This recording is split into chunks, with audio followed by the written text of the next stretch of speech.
एक छोटे से भूले हुए गांव की शांत धूप वाली गलियों में रामचरण नाम का एक आदमी अपनी इकलौती बेटी गुड़िया के साथ रहता था।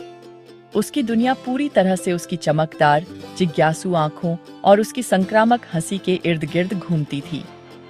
रामचरण एक सीधा साधा मजदूर था। उसके हाथ कठोर थे और उसकी पीठ अक्सर कड़ी धूप में लंबे समय तक काम करने से दुखती रहती थी। लेकिन उसका दिल एक अनोखे शक्तिशाली सपने से भरा हुआ था। वह गुड़िया के लिए एक ऐसे भविष्य का सपना देखता था जो उसके अपने वर्तमान से बहुत अलग था। एक ऐसा भविष्य जहां वह डराती नहीं बल्कि कलम पकड़ेगी और लोगों के चेहरों पर चिंता पड़ने के बजाय किताबें पढ़ेगी। वह चाहता था कि उसे शिक्षा मिले, वह कोई महत्वपूर्ण व्यक्ति बने, गरीबी के उस चक्र से बाहर निकले जिसने उनके परिवार को पीढ़ियों से जकड़ रखा था। हर सुबह मुर्गे के पहली बांग देने से पहले ही रामचरण जाग जाता था।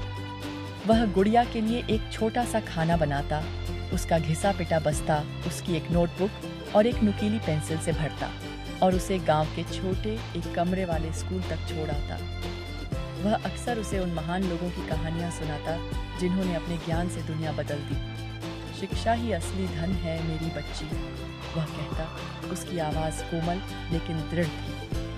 यह एक ऐसा खजाना है जिसे कोई तुमसे कभी चुरा नहीं सकता। खूब मन लगाकर पढ़ाई करो, मेरे लिए नहीं बल्कि उस जीवन के लिए जिसकी तुम हकदार हो। उसकी अपनी शिक्षा की कमी उसके दिल में एक टीस थी, एक ऐसा भूत जिसने अपनी बेटी की सफलता के लिए उसकी अथक लगन को और बढ़ाया।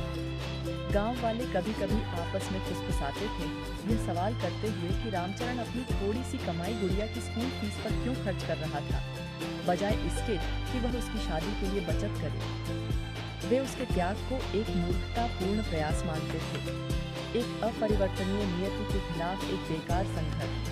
लेकिन रामचरण ने उनकी परवाह नहीं की। वह खेतों में अतिरिक्त घंटे काम करता, जो भी छोटा मोटा काम मिलता वह कर लेता और अक्सर गुड़िया को जो चाहिए था वह सुनिश्चित करने के लिए अपना खाना छोड़ देता था। उसे स्कूल से लौटते हुए देखना, उसका चेहरा कुछ नया सीखने की एक्साइटमेंट से चमक रहा होता, यही उसका सबसे बड़ा इनाम था। ये एक ऐसी खुशी थी जिसने उसकी सारी थकान मिटा दी और जीवन में उसके उद्देश्य को फिर से पुष्ट किया। गुड़िया भी अपने पिता को अपने वजूद के हर रेशे से प्यार करती थी। वह अपनी कम उम्र में भी उसके त्याग की गहराई और उसके लिए उसके सपनों का वजन समझती थी। वह सिर्फ स्कूल नहीं जा रही थी, वह अपने पिता की उम्मीदों को अपने छोटे कंधों पर ढो रही थी। उसने ऐसी